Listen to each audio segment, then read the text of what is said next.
So I turn on the news and I hear this. As the Bible teaches us, when someone comes to kill you, rise and act first. But Jesus never said that, and Moses never wrote it. So where does it come from? It's the title of a book, a motto for an agency, but its source is the Talmud.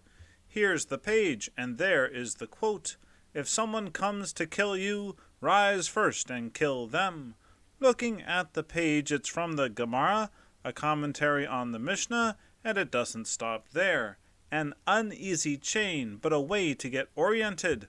Of the 6 orders and the 63 tractates, we are here, not there.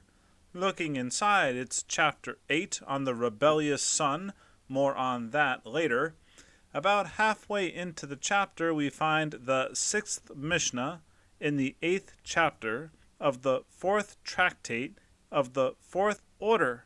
Info shown here at the top of page 72a. And we've already found the quote. Now let's anchor it in the Torah. A verse about a thief breaking in at night. A verse quoted in the Mishnah, at least one word. This text is notoriously sparse, and we'll come back to it first, though. Exodus 22. If a thief is caught breaking in, or literally burrowing, at night and is killed, the homeowner is not guilty. But if it happens after sunrise, it's a different story. Anyway, self-defense is a thing, because the ultimate end of the thief, his wicked intentions, they can be known, or at least assumed. Let's turn to the Gemara. A burglar who breaks in, we can assume what he's thinking. He's thinking about the homeowner, that the homeowner would be willing to use force to stop him, so the burglar must be ready to kill. And since the homeowner knows all this, he should rise and strike first. So says the Gemara, which attributes it to the Torah. But a homeowner's self-defense and a politician's targeted assassinations, they are, not the same thing. Let's zoom out to see what else we can say about breaking in at night. And why is that detail important? Because in the daytime his intentions would be clear. And doesn't the thief deserve a warning? Well, the break-in itself was that warning.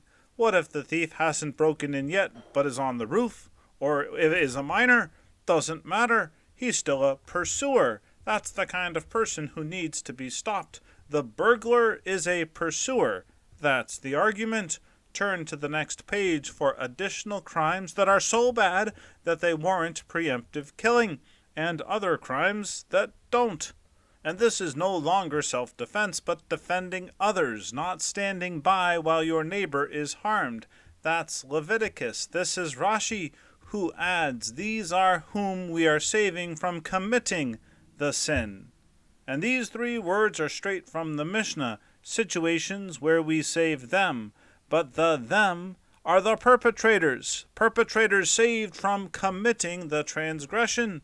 Yes, we are still protecting the innocent, but we are also, according to Rashi, we're also killing someone for his own good, and that is definitely not self-defense. But it does have a precedent from Deuteronomy 22, the rebellious son, and that was the title of the chapter. Remember, what's his deal? Well, if someone has a stubborn and rebellious son, his father and mother should take hold of him and bring him to the elders for a trial, and then all the men of the town should stone him to death. And the Mishnah points out that this is for his own good, not because of the severity of the transgression, but on account of his ultimate end. It is better that he should die while he is innocent and not die after he becomes guilty. Which brings us full circle back to Mishnah 8:6. Breaking in. The burglar is judged on his ultimate end to be a pursuer. The homeowner is therefore not guilty to rise and strike first. Yeah, we've been over that. Well, here's where it gets good. If the thief breaks a barrel while doing this, if he breaks a barrel, he is exempt, meaning the homeowner is liable for the damages. And damages, that, if you recall, is the name of this order. The murdered thief is not liable. He is exempt because he purchased the barrel with his blood, but not always. Sometimes the burglar is liable to pay for the value of the barrel, i.e., if the homeowner would be liable for killing him. An example of this is if the father broke into the son's house, and those words are not in the Mishnah, but they are in the Gemara, which fills in the blanks here. We can be certain, clear as day, that a father would not want to kill his son, and that's a little surprising after what we read on page 71 there, but there it is. A father has a different ultimate end, not of a burglar, at least not of a pursuer, so do not strike him. You'd be guilty if you did. Guilty of murder, but exempt from having to pay for the barrel that your dad broke.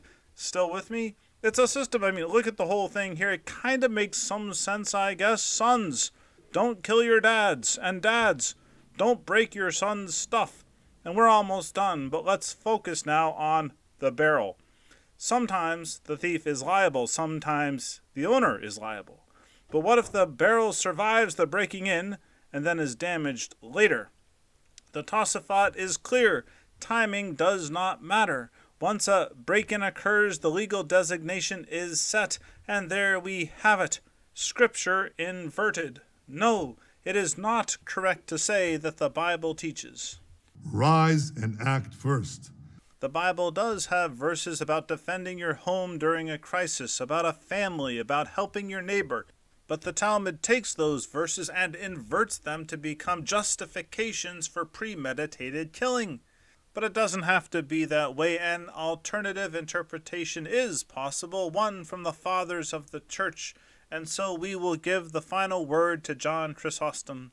When it comes to violence, even when the cause is righteous and necessary, especially when you are sure that you are in the right still, you must think twice. Quote, you must think twice. Consider the fact that that person has been created in God's image. Mark the degree of honor accorded to him by God. Think on the fact that he has received authority over all creation. Then you will give up your murderous intent. End quote. There is violence in the Old Testament, but look closer. There's limits, safeguards, and ultimately there's a call for redemption, for life.